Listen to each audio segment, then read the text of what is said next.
Bienvenidos a Dosis Podcast, una palabra de fe que te levanta.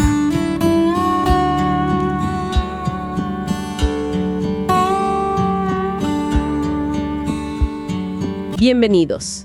Hoy vamos a meternos en un tema que siempre genera debate: ciencia y fe. ¿Son de verdad enemigas o hay algo más? Es la imagen que muchos tienen, ¿no?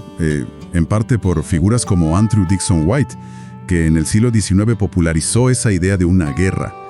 Pero bueno, las fuentes que revisamos hoy, desde científicos hasta teólogos y filósofos, muestran un panorama, digamos, mucho más complejo. Con más grises. Exacto. Y esa es la idea hoy, desmenuzar un poco esas fuentes, ver qué dicen sobre ciencia, fe, evolución, Dios. Vamos a explorar distintas perspectivas sin casarnos con ninguna.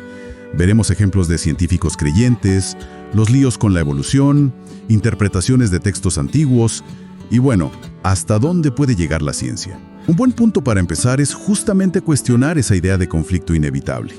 Pensé en Kepler, por ejemplo. Él veía la ciencia casi como un intento de entender cómo piensa Dios.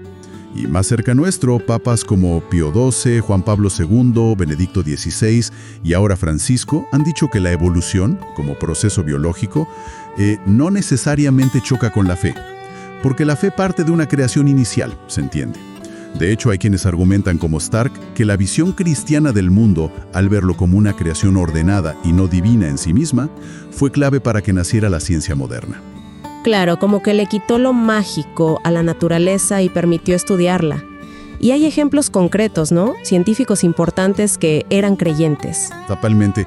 Mira el caso de Alan Sandage, el que siguió a Hubble, un astrónomo de primera línea, 50 años diciendo que era ateo, y al final se convirtió al cristianismo. Vio una conexión entre el cosmos y el Génesis. Es fuerte, ¿no? Sí, impactante. Y no es el único. Tenés a William Phillips, Nobel de Física, el del láser para enfriar átomos. Él decía, la ciencia te dice el cómo, pero el porqué del universo, bueno, eso para él era cosa de Dios. O John Polkinghorne, físico de partículas en Cambridge, y después se hizo sacerdote anglicano. Muestra que para muchos la contradicción no existe. Incluso Einstein, que menciona las fuentes, tenía una postura particular. No creía en un Dios que interviene, ¿verdad? Más bien el Dios de Spinoza. ¿Qué es eso exactamente? Claro. Para Einstein, ese Dios era más bien el orden impresionante del universo, la armonía de las leyes físicas, una razón, un espíritu inmensamente superior, decía él. Rechazaba ser ateo. Usaba esa metáfora tan linda del niño en una biblioteca enorme. Sospecha que hay un orden increíble, pero no sabe quién lo puso ahí. ¡Qué buena imagen! Bueno, pero vayamos al nudo gordiano, la evolución. Ahí sí que saltan chispas. Las fuentes lo plantean claro. Es un proceso ciego, sin rumbo, totalmente autónomo. Porque eso sí chocaría con un creador. ¿O es un mecanismo que Dios pudo usar o guiar? Esa es la gran pregunta, exacto. Y mucho viene de cómo se leen ciertos textos como el Génesis, si se leen al pie de la letra. Pero es curioso porque ya San Agustín en el siglo V advertía sobre no tomarlo todo literalmente, si chocaba con lo que se sabía del mundo. La Biblia tiene de todo: poesía, parábolas. El literalismo estricto es más bien moderno, de algunos grupos del siglo XX. La postura católica, por ejemplo, hace una distinción. El cuerpo, pudo evolucionar, pero el alma espiritual, eso es creación directa de Dios. Hacen esa separación. Interesante. Y otro punto fuerte que aparece es el ajuste fino.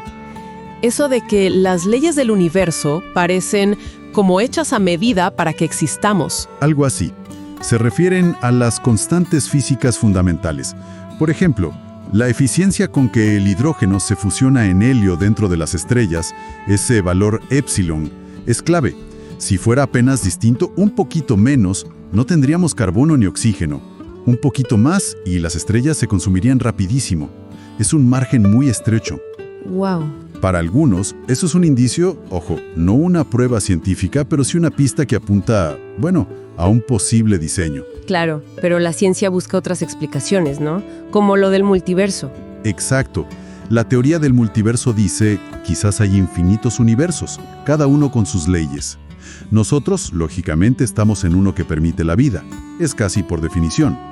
Pero bueno, críticos como John Lennox o Alfonseca señalan que eso es metafísica, no se puede probar ni refutar con ciencia. Y además, dicen, viola la navaja de Occam, eso de preferir lo más simple. ¿Y por qué existiría un multiverso capaz de generar universos así? Solo traslada la pregunta en cierto modo. Y también está la crítica de Dawkins al diseño, ¿no? Lo del Boeing 747. Que un diseñador necesitaría ser más complejo todavía. O sea que critica una idea muy simplista de Dios, no el concepto teológico tradicional de un ser necesario, no contingente. Y citan a científicos como Lewontin, que admitió tener una predisposición filosófica. Dijo algo así como que aceptaba cosas de la evolución aunque parecieran raras para no dejar entrar un pie divino. Muestra cómo las creencias personales influyen. Lo que nos lleva a reconocer los límites de la propia ciencia. Fundamental. La ciencia es genial para él. Cómo funciona el mundo natural, sus mecanismos, sus leyes. Pero las preguntas por el por qué último, por el sentido, por lo trascendente, esas preguntas quedan fuera de su método. Como decía Hawking, ¿quién sopla el fuego en las ecuaciones? Dios, si existe, no es un dato más en un experimento. Al final, creer o no creer, el teísmo o el ateísmo son posturas filosóficas de fe, si querés. Van más allá de lo que la ciencia puede demostrar o refutar. Bueno, después de todo este recorrido queda bastante claro que la relación entre ciencia y fe no es solo blanco o negro, conflicto o armonía. Es mucho más rica, más compleja. Vimos que puede haber compatibilidad, científicos muy creyentes, debates sobre cómo interpretar las cosas y los límites propios del método científico. Tal cual. Las fuentes sugieren que, aunque la ciencia no demuestre a Dios, sí puede ofrecer, no sé, pistas o indicios para algunos. La racionalidad increíble del universo, que se pueda describir con matemáticas. Eso maravillaba a Wigner. El indicio de un principio como el Big Bang. Y este ajuste fino tan llamativo. El verdadero diálogo, parece, ocurre más en la filosofía, en la ética, en la búsqueda de significado. Y para quedarnos pensando, si retomamos esa imagen de Einstein, la del niño en la biblioteca misteriosa, ¿qué implicaría si, como sugiere la perspectiva cristiana que vimos en las fuentes, el propio bibliotecario entrara a la biblioteca a explicarnos de qué va todo esto? Es una idea potente para seguir explorando cada uno. Camina con fe, no con miedo. El justo por la fe vivirá. Romanos 1:17. Gracias por abrir tu corazón a la palabra. Que esta reflexión te inspire a seguir caminando en fe.